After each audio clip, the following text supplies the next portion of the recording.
এরকম কত নেবেন? আমি আপনাদেরকে যদি এক এক করে দেখাতে চাই আপনারা দেখে শেষ করতে পারবেন না। আমি আপনাদেরকে শর্টকাটে যেটুকু দেখার হয় আমি সেটুকু আপনাদেরকে দেখানোর চেষ্টা করছি। তারপরে দেখবেন বর্তমানে এক শ্রেণী মানুষ বের হয়েছে, তারা বলে যে তারা আপনার কি বলে, ঠিক আছে, তারা দেখবেন একটা কথা বলে যে ছেলেরা হাত বাঁধবে বুকের উপরে, মেয়েরা হাত বাঁধে বুকের উপরে। আপনার কোথায় হাত বাঁধে নামাজ পড়ার সময়? কোথায় হাত বাঁধেন? টেনশন নিয়েন না, সুরালি বক্তা আছে। আমি আপনাদেরকে শুধু কিছু মাসলা মাসাইলের খবর দিচ্ছি। মা বোনেরা ভাববে হয়তো কি বক্তব্য দিচ্ছে, কেউ টেনশন নিয়েন না। আমার পরে সুরালি বক্তা ইনশাআল্লাহ আছে, আপনাদের মন জয় করে নেবে। প্যারে মুসলমান, এই নামাজ যখন পড়েন হাত নাভির নিচে থাকেন আপনাদের না বুকে বাঁধেন গো? কোথায়? এক শ্রেণীর নামাজি বের হয়েছে, লেডিস মার্কা নামাজি। কি নামাজি? হ্যাঁ কি নামাজি? লেডিস মার্কা নামাজি। তারা হলো আমাদের বুবু। আমাদের কি বুবু মানে বোন, সিস্টার। এই সিস্টাররা বলছে নামাজ বাঁধতে হবে এই বুকে। কোথায় বাঁধতে হবে বলছে না, বুকে বাঁধতে হবে। মানে মেয়েরা নামাজে হাত কোথায় বাঁধে গো? বুকে বাঁধে না তো? মেয়েরা বুকে বাঁধে, এরা বলছে বুকে বাঁধতে হবে। তাহলে মেয়েরা আমাদের বুবু, এরা আমাদের কি বুবু নয়? এই বুবু নয়, এরা বুবু আমাদের, এরা আমাদের সিস্টার, ডিজিটাল সিস্টার। ডিজিটাল নামাজি বের হয়েছে, তারা বলছে নামাজে হাত বাঁধতে হবে বুকের উপরে। এটাই হাদিস, এটাই সহি, এটাই সহি, এটাই সহি। শোনেন, যারা বলছে বুকের উপরে হাত বাঁধতে হবে তাদেরকে ধরুন আর তাদেরকে বলুন বুকের উপরে হাত বাঁধা হাদিস কোথায় আছে? তারা বলতে পারবে না? হ্যাঁ বলবে। কি ভাবছেন ওরা তো কাঁচা নয়? তারা বলে দিবে। কি বলবে জানেন? এই দেখুন, আমি আপনাদেরকে একটা কথাই বলেছি, আপনাদের ব্রেনটাকে ওয়াশ করা হচ্ছে, আপনাদেরকে পায়খানা খাওয়ানো হচ্ছে, ডাইরেক্ট নয়। কি করে? ইনডাইরেক্ট ভাবে মিষ্টির মধ্যে ভরে আপনার ঈমানটাকে নষ্ট করা হচ্ছে। যারা বলছে বুকের উপরে হাত বাঁধা এটা হলো সহিহ হাদিস, যারা বলছে বুকের উপরে হাত বাঁধতে হবে, যারা গর্ব করে বলে বেড়াচ্ছে তাদেরকে ধরেন আর তাদেরকে বলেন আচ্ছা বলো বুকের উপরে হাত বাঁধবো হাদিস কোথায় আছে? আপনাকে চট করে আপনাকে মোবাইল খুলে কি বলবে জানেন? তারা বলবে যে হাদিস কোথায়? বলছে খোলো সহি মুসলিম শরীফ। মুসলিমের কথা বলবে, বলবে বুখারী খোলো, তিরমিজি খোলো, আবু দাউদ খোলো, নাসাই খোলো, ইবনে মাজাহ খোলো। কত নম্বর হাদিস? বলছে বুখারী মুসলিম শরীফ হাদিস নাম্বার 781 নাম্বার। বুকে বাঁধার কথা বলে, বুকে বাঁধার, এগুলো একটাও কিন্তু বুকে বাঁধা হাদিস নয়। আমি আপনাদেরকে বলছি যে হাদিসগুলো দিবে। যারা বলে বুকে বাঁধার হাদিস, বুকে হাত বাঁধতে হবে, তাদেরকে বলবেন হাদিস কোথায়? এই দেখুন, এই হাদিসগুলাই দিবে বুকে বাঁধার। তারা বলবে মুসলিম শরীফ হাদিস নাম্বার 800-781, মুসলিম শরীফ হাদিস নাম্বার 782, বুখারী হাদিস নাম্বার 708, বুখারী হাদিস নাম্বার 696, বুখারী হাদিস নাম্বার 740, আবু দাউদ শরীফ হাদিস নাম্বার 755, 759, 700, তিরমিজি শরীফ 252, নাসাই শরীফ হাদিস নাম্বার 888, নাসাই হাদিস নাম্বার 889 এবং 890, ইবনে মাজাহ হাদিস নাম্বার 809, 810, 811, মুসনাদ আহমদ হাদিস নাম্বার 400 আপনার 98 নম্বর হাদিস এবং আবু দাউদে যে হাদিসটা আছে 759 নাম্বার হাদিস। এইখানে এরা বুকের উপরে হাত দেখায় আছে, এটা নিয়ে টপকে বেড়ায়। কিন্তু এইখানে যে রাবি আছে আবু তাউস, তিনি কোনো সাহাবী নন। আমি যে রেফারেন্স গুলা দিলাম এই রেফারেন্স ওই ভাইরা দিবে। কারা দিবে? যারা লেডিস মার্কা। কি মার্কা? লেডিস মার্কা। দুঃখ করেন না, আমি কেন বলছি, আমি অবশ্যই দলিল দেব, দলিল না দিয়ে যাব না। হ্যাঁ, তো তারা বলছে বুকের উপরে হাত বাঁধা এটা সহি। আমি আপনাদের সামনে শুনেন, আমি আপনাদের সম্মুখে কিয়ামত পর্যন্ত আমি একটা দলিল দেখতে চাই যে বুকের উপরে হাত বাঁধা যে হাদিসগুলো আছে, আমি তাদেরকে বলবো তোমরা তো বুকের উপরে হাত বাঁধার গুগল থেকে সার্চ করে বাংলা টাইপ করে দেখেছো, বুকের উপরে হাত বাঁধতে হবে। আমি আপনাদের সামনে দায়িত্ব সহকারে চ্যালেঞ্জ সহকারে বলতে পারি বুকের উপরে হাত বাঁধার একটাও হাদিস নেই। জোরে বলেন সুবহানাল্লাহ। বুকের উপরে হাত বাঁধার একটাও হাদিস নেই, না একটাও হাদিস নেই। বুখারীতে একটা হাদিস পাওয়া যায়, সেটা বলা হয়েছে যে কি, এই দেখুন এইখান থেকে এইটাকে জেরা বলে। কি বলে? জেরা, বুখারীতে একটা রিওয়ায়াত পাওয়া যায় এইখান থেকে এইটাকে কি বলে, জেরা বলে, জেরা। আমি চ্যালেঞ্জ সহকারে বলতে পারি বুকের উপরে হাত বাঁধার একটাও সহিহ হাদিস একটাও নেই। সহিহ তো বাদ দেন, তো দুর্বল হাদিসও নেই।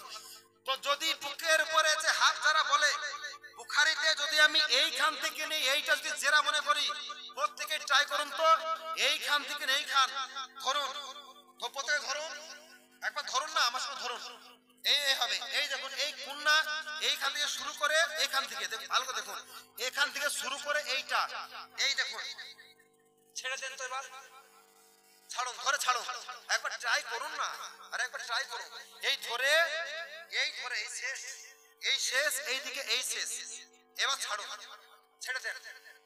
বলেন তো, হাতটা বুকে গেল না পেটে গেল? কোথায় গেল? পেটে না বুকে? বুকে গেল, কোথায় গেল? পেটে।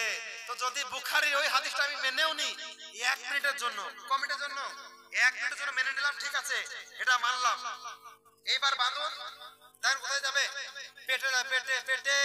আর বুকে বাঁধতে গেলে এই দেখেন, আপনাকে এম করে বাঁধতে হবে, এই দেখেন বাঁধুন, এইটা বুকে, এইটা হলো বুক, এইটা হলো পেট। একজন ফোন করে আমাকে বোঝাই আপনি বুক পেট বোঝেন না। বললাম কেন? তা বলছে বুক কোনটা চিনেন? আমি বললাম চিনে দাও। তা বলছে বুক ওইটাকে বলে লাভির 2 আঙ্গুল উপর থেকে বুক শুরু। শুরু ওই যে লাভির 2 আঙ্গুল উপর থেকে বুক শুরু হয়ে যায়, এটা মানতে পারবেন?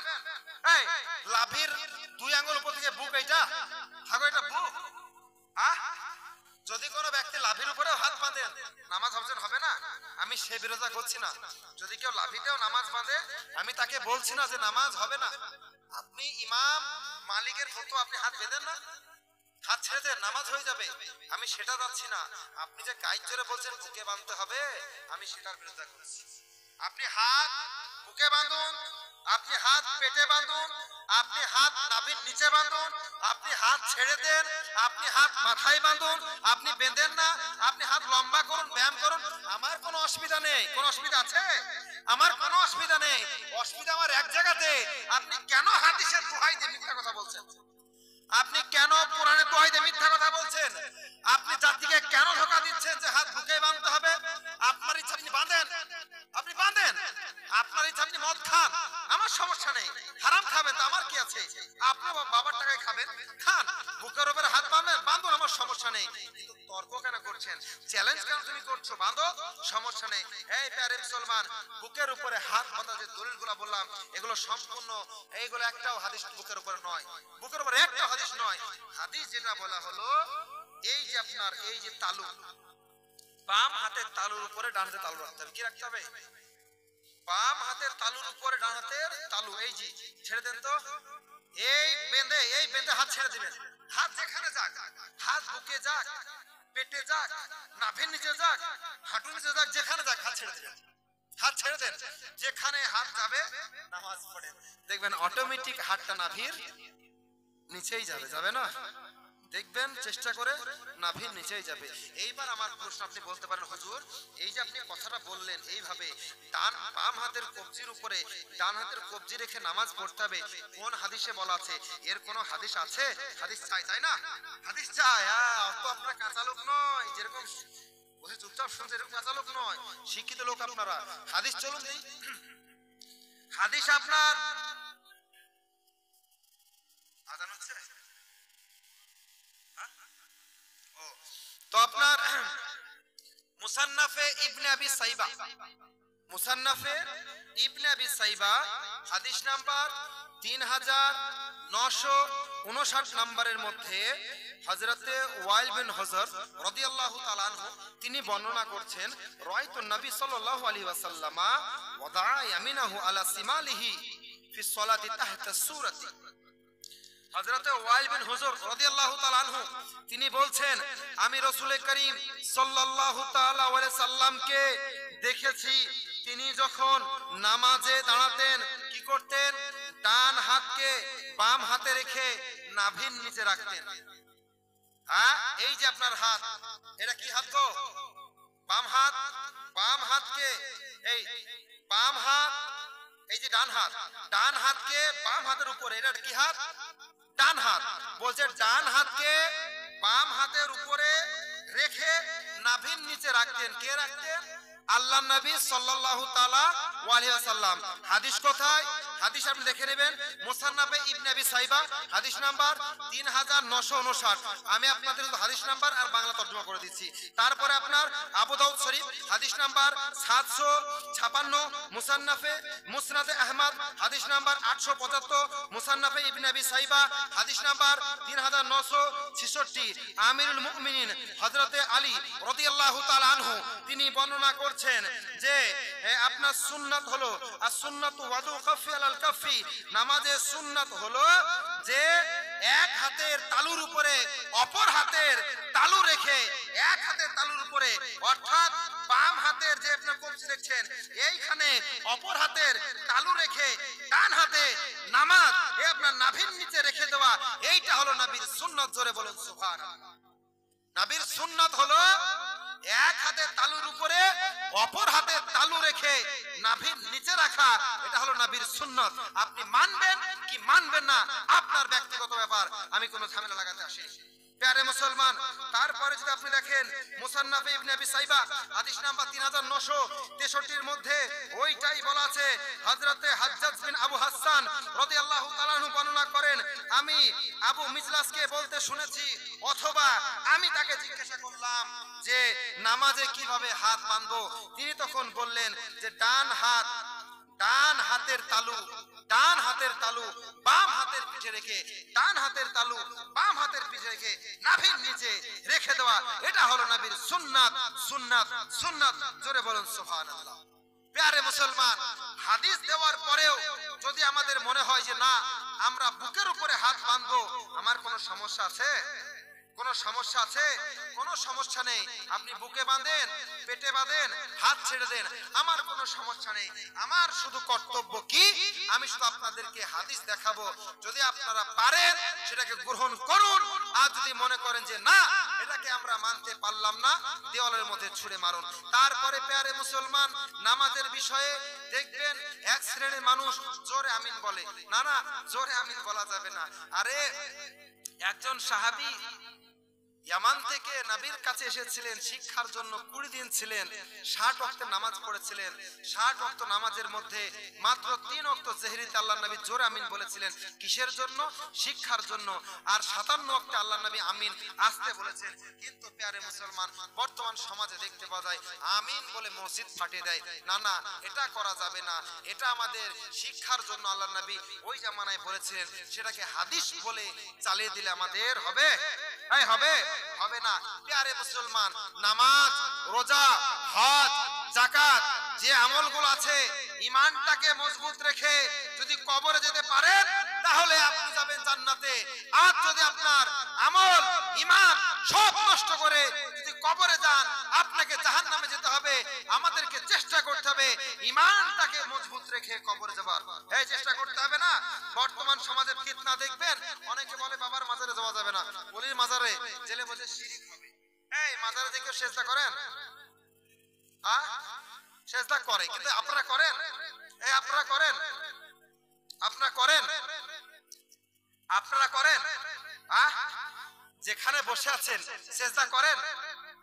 সেজদা করেন না। শুনুন, যারা সেজদা করে তারা ভুল করে, যারা সেজদা করে তারা মহান নাই করে। কেন? কারণ সাজদার মালিক একমাত্র কে? এই কে? আল্লাহ। আল্লাহ ছাড়া কাউকে সেজদা করা যাবে না। যেখানে সেজদা করা হয় তাকে ধাক দিয়ে গুটিয়ে তুলে বলুন যে বেটা কোথায় সেজদা করছো?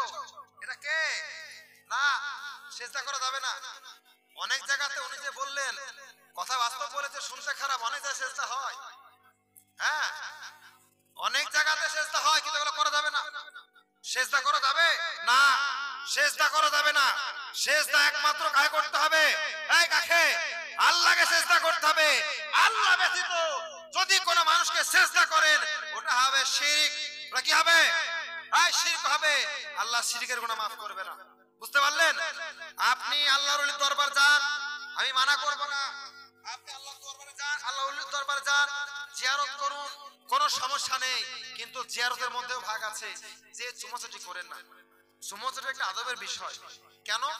যে আমি আপনাকে ডাইরেক্ট মানা করছি না, চুমো খেতে যাবেন তো, যিনি শুয়ে আছেন উনি তো আমার চাইতে অনেক বড়, তাই না? বুজুর্গ ব্যক্তি, আল্লাহর ওলি ব্যক্তি, আপনি যাবেন হয়তো পায়ে টাচ মাছ লেগে যেতে পারে, হতে পারে না? টাচ লেগে যেতে পারে, বেয়াদবি হবে না? এটা বেয়াদবি হবে। মাজার যান, কিছুটা দূর থেকে জিয়ারত করুন। আর সাজদা, না না, সাজদা করাই যাবে না। কিন্তু তারপরে দেখুন কিছু মানুষ সাজদা করে আর প্রত্যেক কমদেরকে বলে, বলে না? এই বলে না? আচ্ছা এখানে যিনারা আছেন তারা চেষ্টা করেন? করেন না? শুনতে হয় না? শুনতে হয়। তাদেরকেও জবাব লাগবে। যারা আজকে আমাদেরকে মাজার পূজারী বলছো, কবর পূজারী বলছো, আর যারা বলছো আহলে সুন্নাত ওয়াল জামাতের সবাই মাজারকে চেষ্টা করে, তাদেরকে বলবো তৈরি থেকো। কাল কিয়ামতের মাঠে তুমি একজনকে দেখে পুরা জামাতের বিচার করেছো, তোমার বিচার আল্লাহ সেদিন করবে না? সেদিন আল্লাহ তোমার বিচার করবে। যে সেজদা করছে তাকে ফটো মারো, কোনো সমস্যা নেই। কেন? কারণ সাজদার মালিক একমাত্র আল্লাহ, আল্লাহ ছাড়া কাউকে সাজদা করা যাবে না। কিন্তু প্যারে মুসলমান, আজকে বর্তমান সমাজে এগুলা নিয়ে মারামারি হয়, দলাদলি হয়। কে বলছে ইসলামের সঙ্গে পীরের কোনো সম্পর্কই নেই? না, তুমি মানো চাই না মানো, তুমি মেনো না, তোমার ব্যক্তিগত ব্যাপার। আমি তোমাকে জোর করে মানাতে চাই না। কেউ জান, কেউ যদি বলে আমি পীর মানে না, তাকে জোর করে বলে তো মানতেই হবে, কেউ বলে জোর করে? কেউ করে না। কিন্তু প্যারে মুসলমান, বর্তমান সমাজে দেখবেন আমাদেরকে মাজার পূজারি বলে। কেন ভাই? মাজার পূজারি আমরা কি পূজা করি? এই মাজারে কি কেউ পূজা করেন? কেউ পূজা করেন? কেউ পূজা করে না, সবাই জিয়ারত করে। পূজা মানে কি? হ্যাঁ শুনুন, আলহামদুলিল্লাহ খুব ভালো জিনিস। এইবার বলি মহিলাদের ব্যাপারে। হ্যাঁ, মহিলাদের যদি দেখেন রাগ গোসা নয়, হানাফি মাযহাবের ফতোয়া আছে এক সময় মহিলাদের যাওয়া জায়েজ ছিল। কি ছিল? জায়েজ ছিল। কিন্তু মহিলাদের বর্তমান বাজারে যদি কেউ বলে মহিলারা মাজারে জিয়ারত করতে যাবে, না না পাঠাবেন না। কেন যাওয়া যাবে না? বর্তমান ফতোয়া অনুযায়ী মহিলারা মাজার জিয়ারত করতে যাবে না। মেয়েরা যদি জিয়ারত করার ইচ্ছে হয় বাড়ি থেকে, কোথা থেকে? এই কোথা থেকে? বাড়ি থেকে। যাওয়া যাবে না। কবরস্থান মেয়েরা যায়? হ্যাঁ, তাহলে আপনি মাজার কেন যাবেন? না, মেয়েদেরকে এটা নিষেধ করতে হবে। দেখুন আমি আপনাদেরকে অতি বিনয়ের সঙ্গে বলছি, মা বোনেরা আপনারা মাজার যাবেন না, আপনারা বাড়িতে থেকে জিয়ারত করুন, বাড়িতে বসে বসে জিয়ারত করুন, কিন্তু মাজার যেন না। কেন? মেয়েদের মাজার জেলে অনেক ফিতনা ফাসাদ নাই। মেয়েদেরকে বাড়ি থেকে বেরোতেই তো পর্দা সহিত বলা হয়েছে। আর এমন এমন জায়গাতে অশ্লীল কাজ হয়। দেখুন কিছু কিছু মাজারে রাগ করেন না, কিছু কিছু মাজারে কিছু কিছু খাদিম আছে, তারা পুরো জামাতকে বদনাম করে দিচ্ছে। এই তাই না? কিছু কিছু মাজারে ওলি যে আছে তিনি বারহাক সত্য, আল্লাহর ওলি শুয়ে আছে, কিন্তু কিছু কিছু মাজারে যারা বসে আছে খাদিম খুদ্দাম, এরা সমাজ শেষ করে দিল। কিছু কিছু মাজারে চাদর চাপাতে চাপাতে চাপাতে গম্বুজ বানিয়ে দিয়েছে। এই তাই না? এই গম্বুজ বানিয়ে দিয়েছে। এই কোথায় পেয়েছো হাদিস? হ্যাঁ, চাদর চাপানো জায়েজ, বাস্তব কথা, হাদিস আছে, চাপাও। কটা? এই কটা? একটা। কখন? যখন দেখবেন যে একটাও চাপানো নেই, একটাও চাপানো নেই, আপনি একটা চাপিয়ে দেন। কিন্তু আমাদের সমাজে চাপাতে চাপাতে গম্বুজ করে দেয়, তাই না গো? তাই না? তাই রাগ করেন না। অতি বিনয়ের সঙ্গে বলবো, যদি আপনার চাদর চাপানোর নিয়ত থাকে আপনি নিয়ত করতে পারেন, নিয়ত করেন। সেই চাদরটা দেখবেন যে গরিব এতিম মিসকিন যার গায়ে চাদর নেই তাকে ওটা উপহার দিয়ে দেন। শীতের দিন সে চাদরটা নেবে, দিয়ে দিন। আরেকটা দেখবেন সমস্যা, কিছু কিছু মানুষ বলছে যে ওলির দরবারে যারা ভিখারি বসে থাকে তারা জেনে গেল, আর যারা ওলির দরবারে যায় এরা কুকুর ছেলে চাইতেও খারাপ। আমরা ওলির দরবারে যাই, পীরের কাছে চাইতে যাই? কেউ চাইতে যান না। আমরা কি করতে যাই? জিয়ারত করতে যাই। কি করতে যাই গো? আমরা চাই কার কাছে? কার চাই? আমরা আল্লাহ চাই না? আমরা প্রত্যেকে আল্লাহর কাছে চাই। কার কাছে চাই গো? আল্লাহর কাছে চাই। কিন্তু এক শ্রেণীর মানুষ আছে তারা বলে এই আহলে সুন্নাতের মানুষ, আহলে সুন্নাত ওয়াল জামাতের মানুষ, এরা পীরের কাছে চায়। ওরা পীরের কাছে যে বলে বাবা এটা দাও ওটা দাও গাড়ি দাও বাড়ি দাও, কেউ বলেন?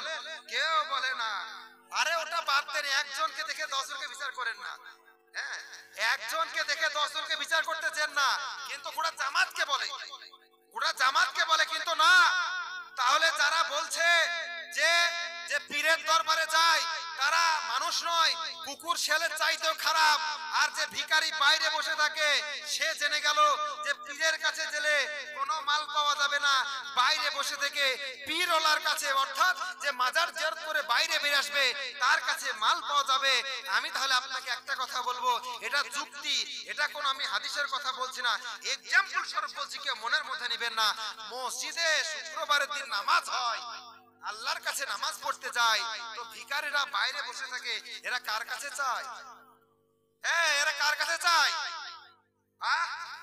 এই যারা ভিখারি, ভালো করে শুনুন, এক শ্রেণীর মানুষ বলছে বাইরে পীরের দরবারের বাইরে ভিখারি বসে থাকে, আর ভিখারিরা চাই যারা মাজার থেকে বেরিয়ে আসে তাদের কাছে পয়সা চায়। কেন?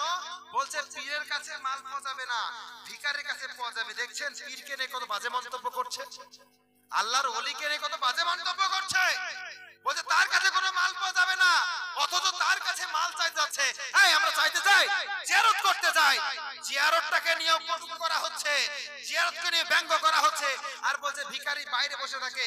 ভিখারি বুঝতে পারলো, আমি আপনাকে বলবো, তাহলে ভিখারি মাজারে বাইরে বসে বুঝতে পারলো পীরের দরবারে কোনো মাল পাওয়া যাবে না, যে পীরকে জিয়ারত করতে যাচ্ছে তার কাছে পয়সা পাওয়া যাবে।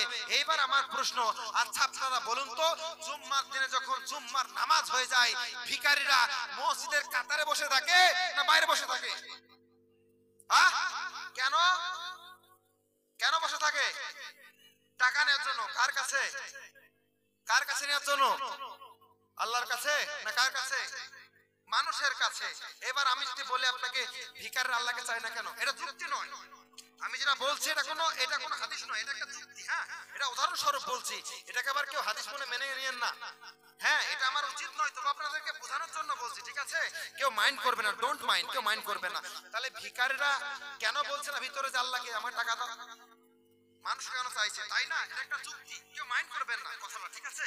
আমি উদাহরণস্বরূপ বললাম। প্রিয় মুসলমান, এগুলা কিছুই নয়, এগুলা হলো সমাজকে ধ্বংস করা, সমাজকে ধ্বংস করা।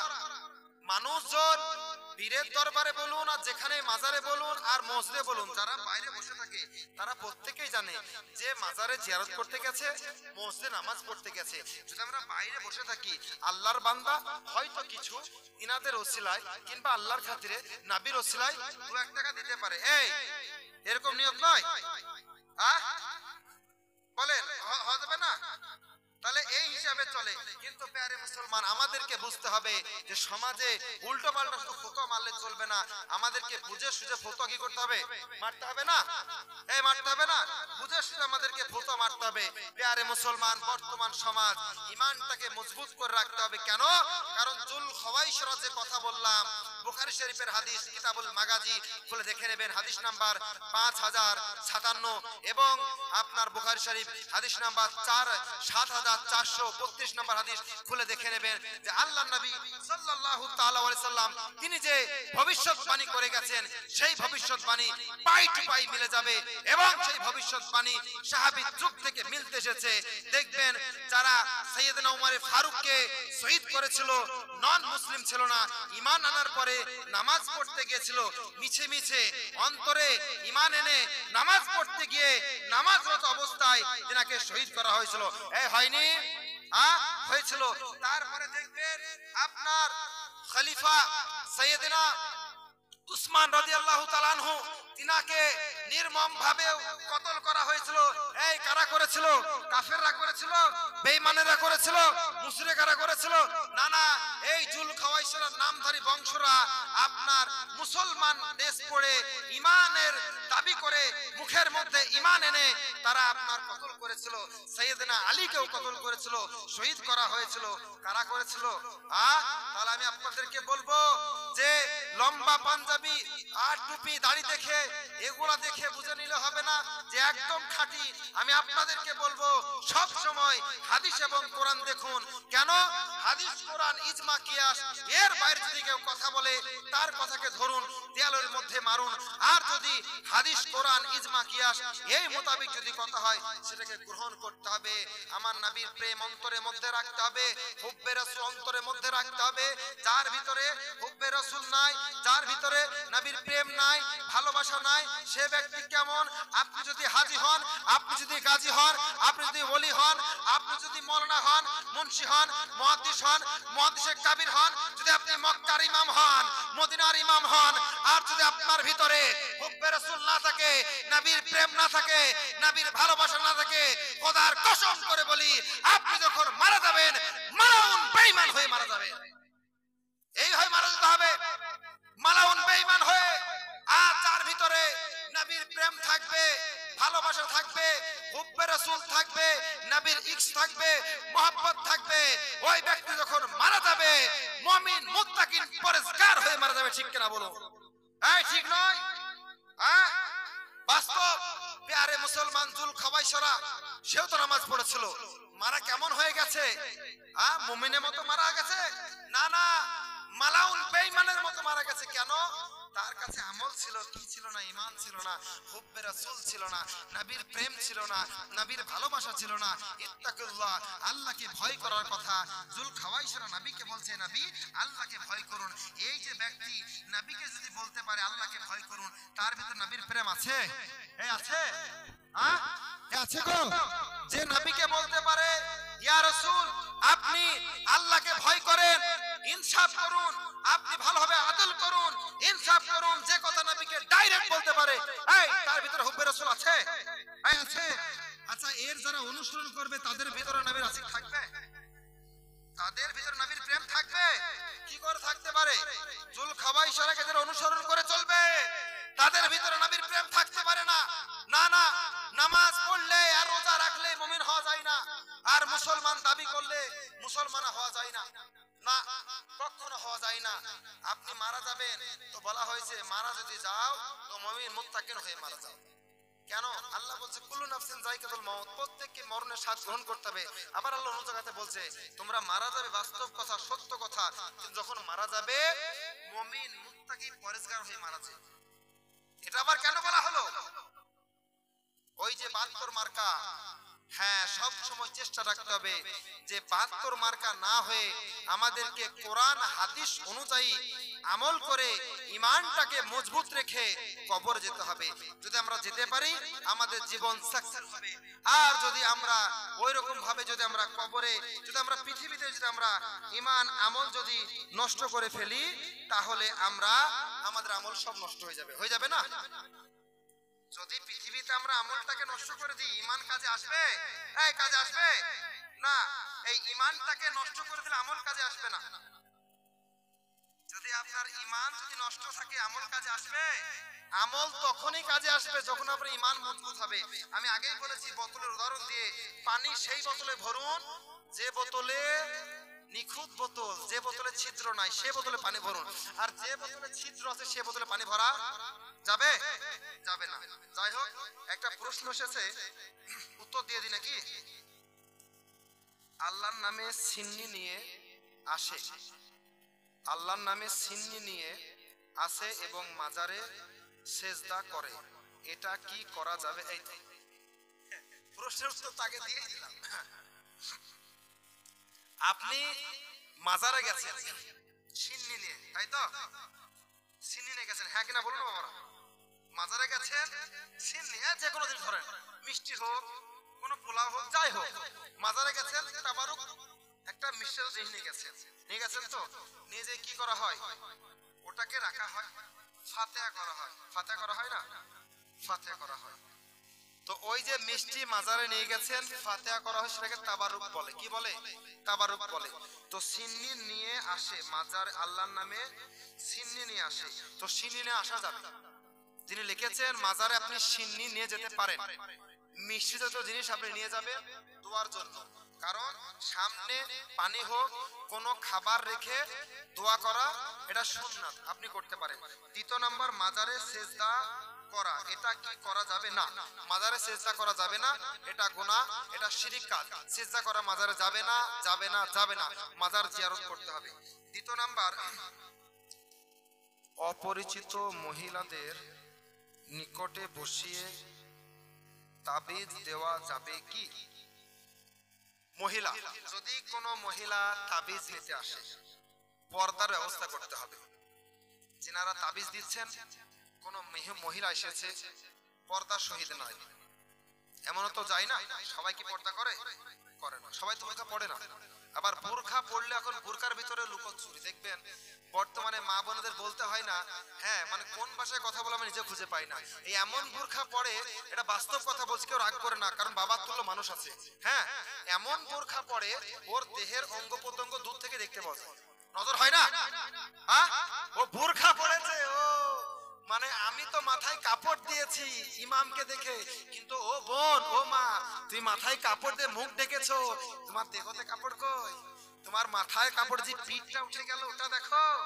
হ্যাঁ, পিঠটা দেখো। তো বাজারে এমন ভাবে মেয়েরা বোরখা পরে, ওই বোরখা আমি বলবো না পড়াই ভালো। কেন না পড়া ভালো? শাড়ি পরবেন অনেক ভালো, অঙ্গ প্রত্যঙ্গ ঢাকা থাকবে। আর বোরখা এমন টাইট, যেটা আপনি, আমি যেটা বলছি আশা করছি বুঝতে পারছেন, তাই না? আশা করছি সব বুঝতে পারছেন। এমন বোরখা টাইট ফিটিং, কাটিং ফিটিং এর ডিজাইন, টাইট ডিজাইন করে যা বোরখা পরে, ও বোরখা পরা দেখলে আবার দেখতে মন চাবে। বোরখা পড়া মানে কি আর কেউ তাকাবে না, তো এমন বোরখা পড়ছে আরেকবার যেন দেখে আমাকে মেয়েরা। হ্যাঁ, আরেকটা দেখবেন বোরখা পরে এইখানে উঁচু করে, এটা করা যাবে না। এইখানে আবার উঁচু করে, এটা করা যাবে না, এটা নিষেধ শরীয়তে। এই বোরখা করা যাবে না, যেটা তাবিজের ব্যাপার। অনেক মেয়ে বোরখা পড়ে না, আবার অনেকে যদি বোরখা পড়ে তো আপনার পর্দা করে না। আমি ওই ভাইকে বলবো যারা তাবিজ দিচ্ছেন তিনারা পর্দার ব্যবস্থা করবেন, একটা পর্দা টানবেন। পর্দা টানার এদিকে আপনি থাকবেন, ওই দিকে মেয়ে থাকবে। ঠিক যেমন মহিলা মাদ্রাসাতে একটা ছেলে শিক্ষক, পুরুষ শিক্ষক যেরকম মেয়েদেরকে শিক্ষা দেয়, একটা পর্দা থাকে। হুজুরের টাইম তো হয়ে গেছে, সারবারে শেষ করবো।